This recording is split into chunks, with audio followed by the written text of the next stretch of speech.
A very good morning to dear students. This is our English book, Real English, a multi-skill language course for class 6.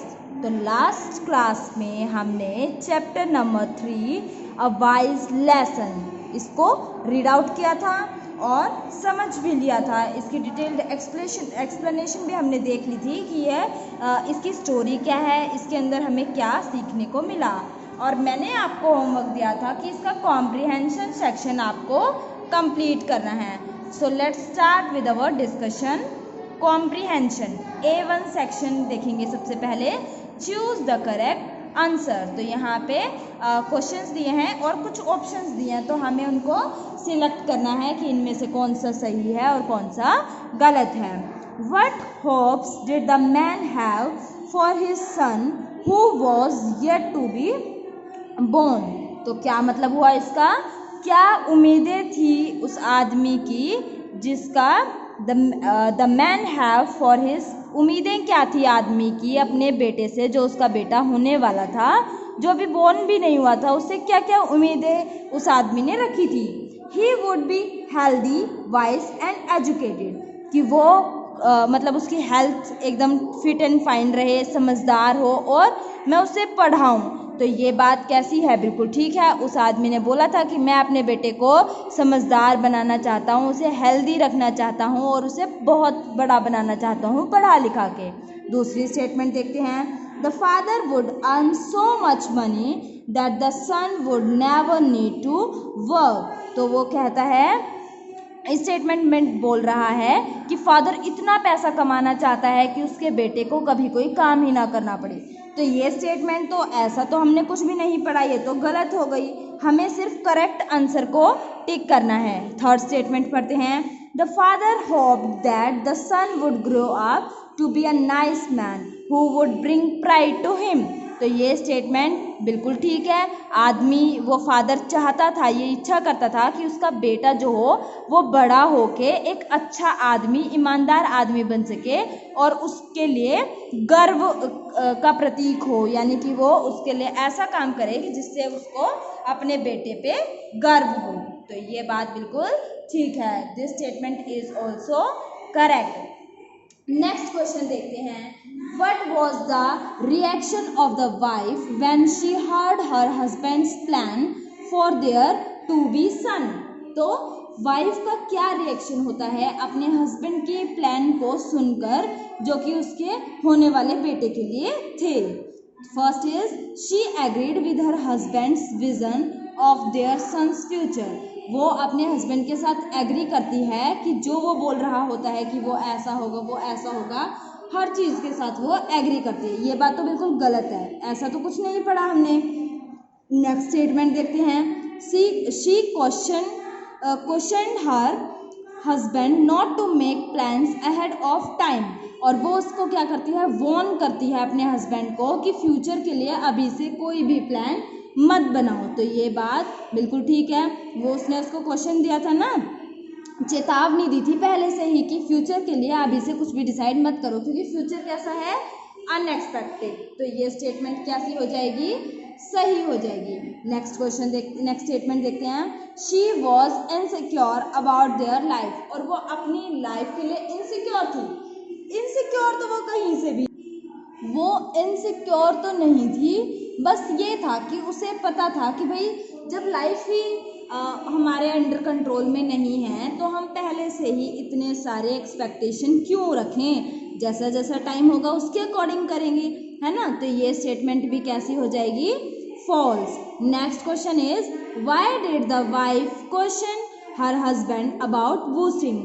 तो वो जो wife थी वो अपने husband को चेतावनी क्यों देती है? बूस्टिंग के लिए, यानी कि जैसे वो बढ़ा चढ़ा के या फ्यूचर के लिए एडवांस में सोच रहा होता है, उसके लिए वो उसे पहले ही चेतावनी क्यों देती है? First is only God knows what will happen in the future. क्योंकि सिर्फ भगवान जानता था कि फ्यूचर में क्या होने वाला है। तो ये बात बिल्कुल ठीक है। This statement is correct. Next statement is she was superstitious. वो अंधविश्वासी थी और वो अंधविश्वास जैसी चीज़ों में विश्वास रखती थी। तो क्या ये बात ठीक है? नहीं, हमने ऐसा कुछ भी नहीं पढ़ा, इसीलिए ये स्टेटमेंट रॉन्ग हो गई। Third is we can not control everything. तीसरी स्टेटमेंट बोल रही है कि हम हर चीज को कंट्रोल में नहीं रख सकते, तो ये बात भी बिल्कुल ठीक है। हमारे कंट्रोल में नहीं होती हैं बहुत सारी चीजें, तो उन चीजों को अलग ही रखना चाहिए, हम उनको कंट्रोल नहीं कर सकते, तो ये स्टेटमेंट बिल्कुल ठीक है। नेक्स्ट क्वेश्चन देखते हैं। What was the similarity between the husband and the dervish? Husband और डाविश के बीच में क्या क्या सिमिलैरिटीज थी? सिमिलैरिटीज यानी कि समानताएं, क्या क्या सिमिलर बातें थी उन दोनों के बीच में? दे बोथ वर हम्बल, बहुत ही आराम से रहने वाले, शांति प्रिय, और ऐसे लोग तो वो कहीं से भी हमने नहीं पढ़ा कि वो थे, तो ये स्टेटमेंट तो रॉन्ग हो गई। नेक्स्ट स्टेटमेंट देखते हैं। They both made plans for the future without considering the possibilities that something bad could also happen.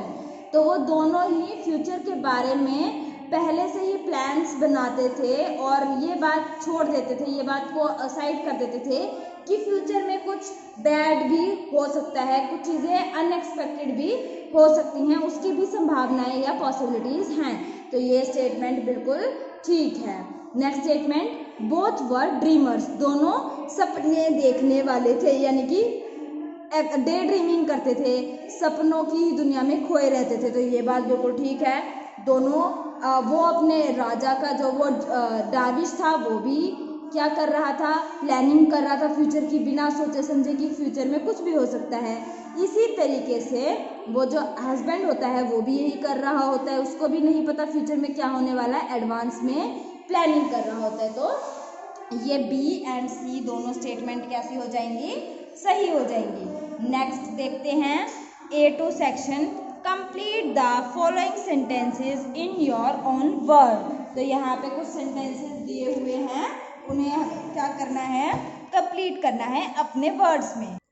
तो देखते हैं अब हमें क्या करना है। First statement is the dervish began making plans of. तो डार्विश किस चीज़ के प्लान्स बनाता है, वो प्लान बनाता है कि हनी को बेचेगा, उसके बाद वो बहुत ही अमीर आदमी बन जाएगा। तो इसका आंसर हम लिखेंगे, let's start with writing answer of this part. तो ये है हमारा A2 सेक्शन और उसमें भी फर्स्ट पार्ट। तो देखते हैं आंसर क्या हो जाएगा। The dervish began making plans of selling। क्या चीज़ बेचना चाहता था वो, सेलिंग हिज हनी, अपना शहद बेचना चाहता था। Plans of selling his Honey, HONEY Honey, in the market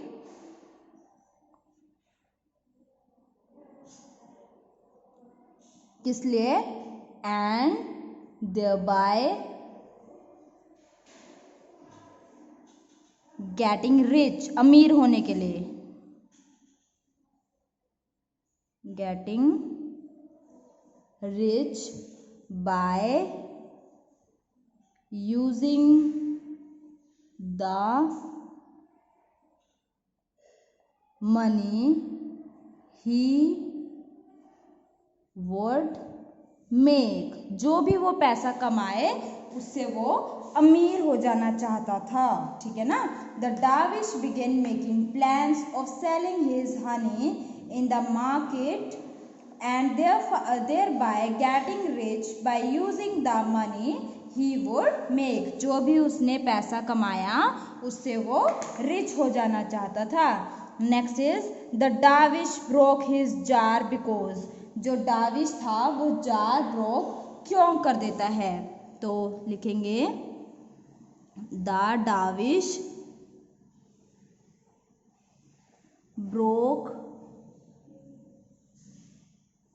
broke his jar because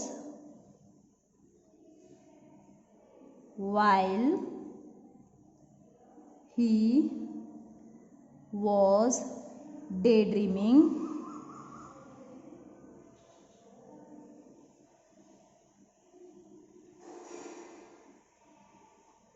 day, DREAMING, daydreaming of getting rich.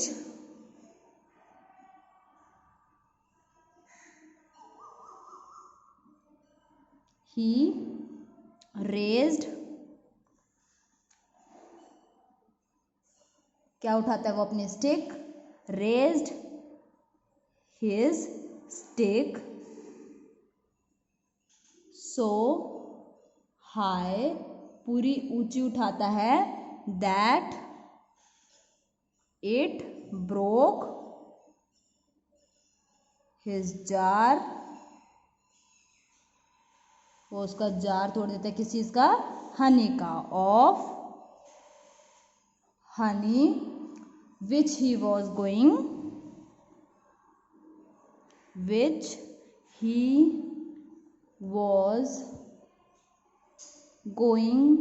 to use, जो वो यूज करना चाहता था, किस लिए, अमीर होने के लिए, to get rich, अमीर होने के लिए जिसका वो यूज करना चाहता था. द डाविश ब्रोक हिज जार, डाविश अपना जार तोड़ देता है, क्योंकि while he was day dreaming, जब वो सपने देख रहा होता है, ऑफ गेटिंग रिच, अमीर होने के, ही रेज्ड हिज स्टिक, वो अपनी छड़ी उठाता है, सो हाई, इतनी ऊंची, that it broke his jar, जिससे कि उसका जार टूट जाए, ऑफ हनी, हनी का जार टूट जाए, which he was going to use to get rich, जिससे कि वो पैसे कमा के अमीर हो जाना चाहता था. तो ये हुआ सेकंड पार्ट. अब हम देखते हैं थर्ड पार्ट क्या है. तो थर्ड पार्ट है the plans of the dervish and the husband were similar, because, तो जो प्लान्स थे हस्बैंड के और डार्विश के, वो सिमिलर थे. क्यों थे, तो लिखेंगे इसका answer, the plans of the dervish, plans of the dervish and the husband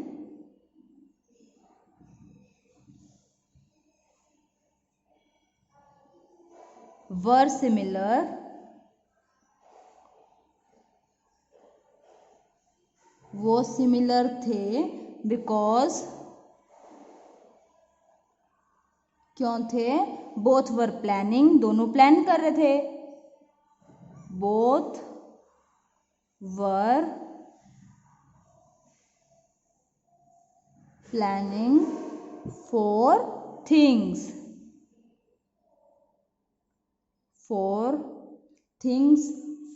for the future,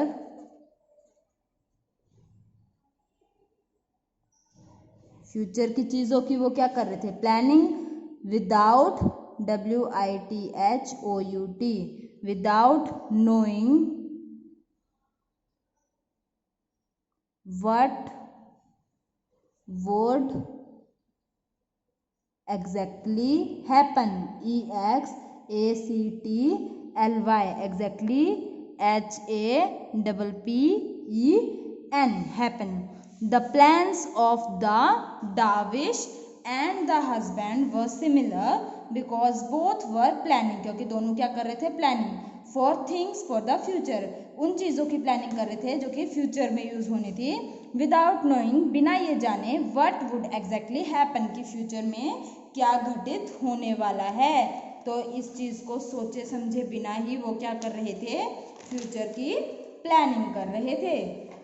next is fourth part, the dervish hope of a better future crashed because, जो डाविश था वो एक बेटर फ्यूचर की hope कर रहा था, वो crash कैसे हो गया, तो मतलब वो प्लान खराब कैसे हो गया. तो कैसे खराब हुआ वो, क्योंकि उसने फ्यूचर को ही इग्नोर कर दिया और प्रेजेंट को मतलब सब कुछ मान लिया और एकदम उसका ध्यान भटक गया. ठीक है ना, तो क्या हो जाएगा, the डाविश hope of a better future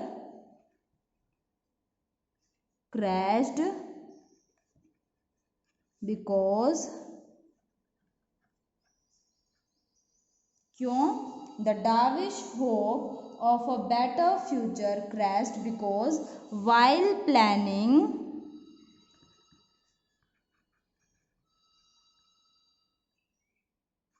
for the future,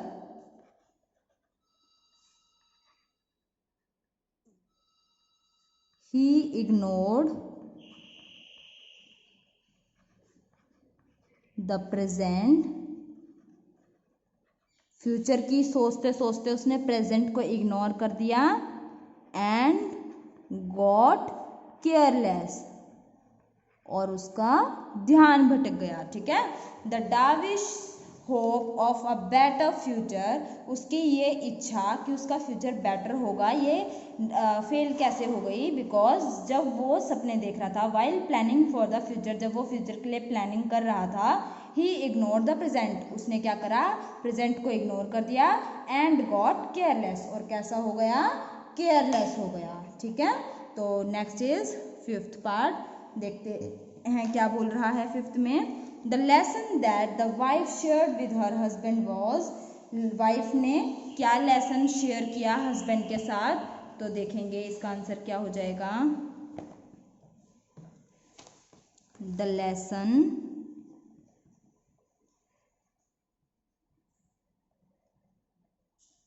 that the wife shared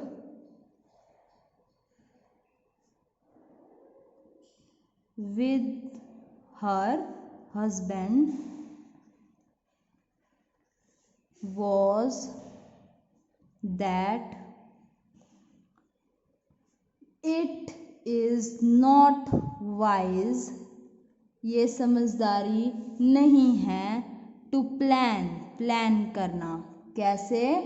ahead, आगे के लिए, AHEAD, ahead for the future, कि फ्यूचर के लिए प्लान करना समझदारी नहीं है. ठीक है ना.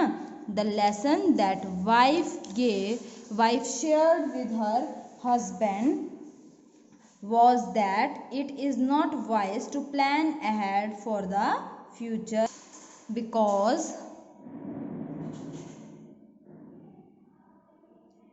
you don't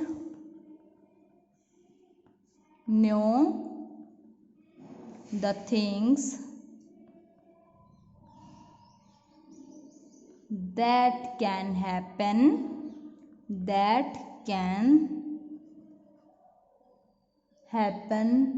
in the future. तो क्या हो जाएगा? The lesson that the wife shared with her husband was that it is not wise to plan ahead for the future, कि ये समझदारी नहीं है कि फ्यूचर के बारे में पहले से ही प्लानिंग कर ली जाए. बिकॉज, क्योंकि you don't know the things that can happen in the future, क्योंकि हमें नहीं पता पहले से ही कि फ्यूचर में क्या क्या होने वाला है. ठीक है ना. तो ये हुए हमारे क्वेश्चंस 5 तक हो गए हैं. बुक देखेंगे आप जल्दी से एक बार. तो हमने सबसे पहले डिस्कस किए A1 section, choose the correct answers. उसके बाद complete the following sentences in your own word. A2 part complete किया. तो अब जिसका जो पार्ट गलत था वो आप दोबारा से देखेंगे और एक बार फिर से करेंगे. ठीक है ना. तो ये आपका होमवर्क रहेगा आज के लिए. कल हम वोकैबुलरी सेक्शन को देखेंगे और ये हम डिस्कस करेंगे. ठीक है ना. So thank you and have a nice day.